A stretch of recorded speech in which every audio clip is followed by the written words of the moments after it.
Years ago, back during the PS2 Xbox generation, we got a bunch of Spider-Man games, and along the way we got two titles made specifically for handhelds, which were Spider-Man Mysterio's Menace and Spider-Man Battle for New York. For some reason, I forgot to play Battle for New York before doing my Ultimate Spider-Man review, so I decided to take a bit of time to finally give this game a try, and honestly, I wish I wouldn't have. This game released on both the Game Boy Advance and the Nintendo DS, but the version I chose to play was the Game Boy Advance. I didn't think there'd be that big of a difference, so I just decided to go with the Game Boy since that was one of my favorite handhelds from back in the day. Regardless, this game plays just like other Game Boy games you may have gone through yourself. You play as not only Spider-Man, but Goblin as well, with the game having you complete objectives before finding an exit in order to finish the level. I'm not sure if you could quite call this a side-scroller, but just like most Game Boy games, the entrances and exits are found at the far ends of the screen. Specifically in this game, the exits are easy to find since there's a giant green arrow that you can't possibly miss.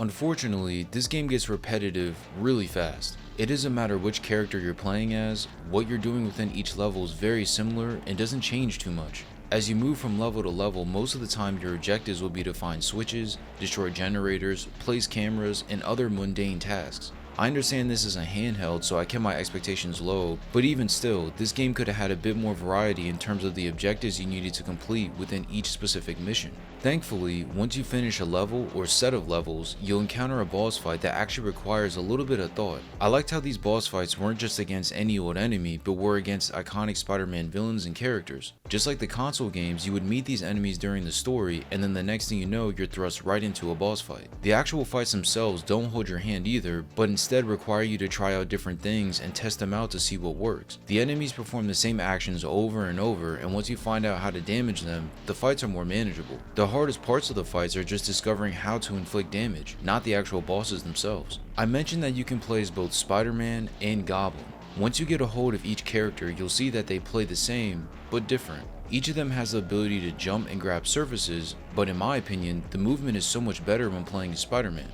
After angling your jump correctly, Spider-Man will automatically attach onto the ledge, allowing him to crawl all around it. However, Goblin only grabs the ledge but can't move up and down once he grabs it. You can jump up and jump down along the ledge, but it's not nearly as smooth. This limits the movement drastically when playing as Goblin because this game has tons of platforming as you're constantly going in all directions. In regards to the combat, it's smoother than I expected. You can inflict damage to your opponents using a combination of your power and physical attacks. Both characters are able to perform basic combos like punches and kicks, and to do those, all you have to do is input the B button. The hardest part about executing the combos is trying to close the distance on the enemies to do so. Most of the time, the guards and soldiers all have guns and shoot range attacks, which makes it hard to get in close and hit them. Because of this, most of the time I would just jump over the enemies or use the character's powers instead. Goblin's power is essentially shooting fireballs, which I thought was pretty cool. By pressing the R button, you can spam the power until your power meter runs out. But to my surprise, you can change the type of fireball that Goblin shoots by pressing the L button. This can be seen in the top right corner, and it's a nice switch up if you get tired of shooting the same fireball over and over. Personally, I use the same one over and over because it's really strong, but honestly, it's up to the player to which they prefer. As expected, Spider-Man's power was his webs. You press the same button, but what makes his web so good is that it can tie up the enemies and give you time to close the distance, which I mentioned earlier is hard to do. Similar to Mysterio's Menace, you can aim your web in different directions so you can web items above you or below you, giving you more options than just shooting left and right. It's worth noting that Spider-Man can use his webs to swing across the levels, which is actually a lot faster than I expected.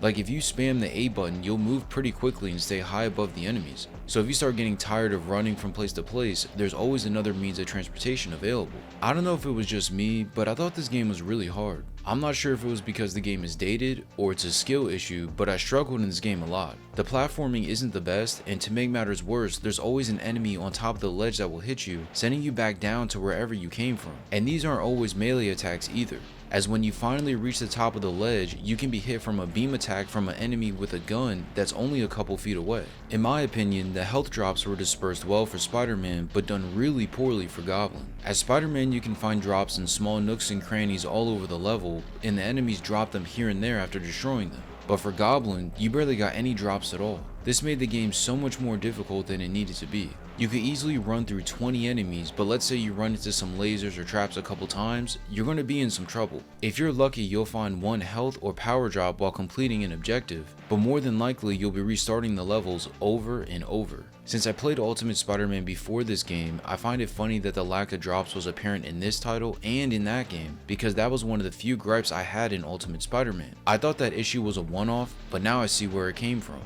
One thing this game did extremely well was mixing up the environments and locations. Just like Mysterio's Menace, all the levels are in different places or in different sections in the same place. All of the locations look just as they should, like they belonged inside the Spider-Man world. It could just be me, but I'm a sucker for those old school graphics which have everything looking like animated sprites. It just has a nostalgic feel to them, and it's the same way in this game. When fighting the enemies or completing the objectives, the game is almost always a joy to look at. That's pretty much it for the gameplay. If you're a fan of platforming and like fighting off tons of enemies, then you'll catch on to this pretty fast. But I'd be lying if I said this game was easy. The level design is really repetitive, and if you start dying a lot, I don't blame you for using cheats or dropping the game altogether. The story for this game is pretty simple, as it serves as a prequel to Ultimate Spider-Man. At first it may not seem like it's a prequel, but when the game opens up, you see Norman Osborn take the Oz formula and turn into Goblin. But the Goblin we see is from the Ultimate Spider-Man universe, not the Goblin that we're used to from the comics and the Sam Raimi Spider-Man games that came before it. Even still, it was refreshing to revisit this universe because there isn't a lot of media that takes place with this specific Spider-Man. Along the way, you'll see familiar characters and the plot goes about the way you would think. Predictable, but entertaining. The thing that may take you out of the immersion completely is the fact that the cutscenes have no music and no voice acting. So every time you finish a level, you're pretty much just reading PowerPoint slides. You can tell that effort was put into the story because the dialogue is more than just a couple words.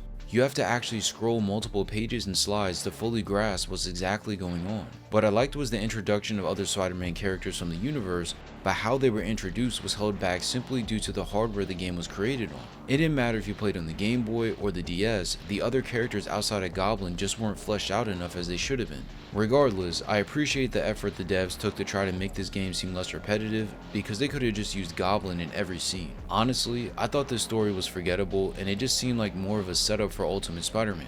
I'm gonna say that if you were to play this game and not read a single cutscene, you would still enjoy your time with it because the additional context this story provides is not that substantial. Overall, Spider-Man Battle for New York is one of my least favorite Spider-Man titles. I don't know if it's because I played the Game Boy version over the DS version, but this game just feels skippable. Like, I'd be lying if there was one legit reason why you should ever play this game outside the fact that if you like Spider-Man, you might enjoy this. The gameplay is dated, the level design is repetitive, and the payoff with the cutscenes don't justify the struggle you go through to get to them. So should you play this in 2024?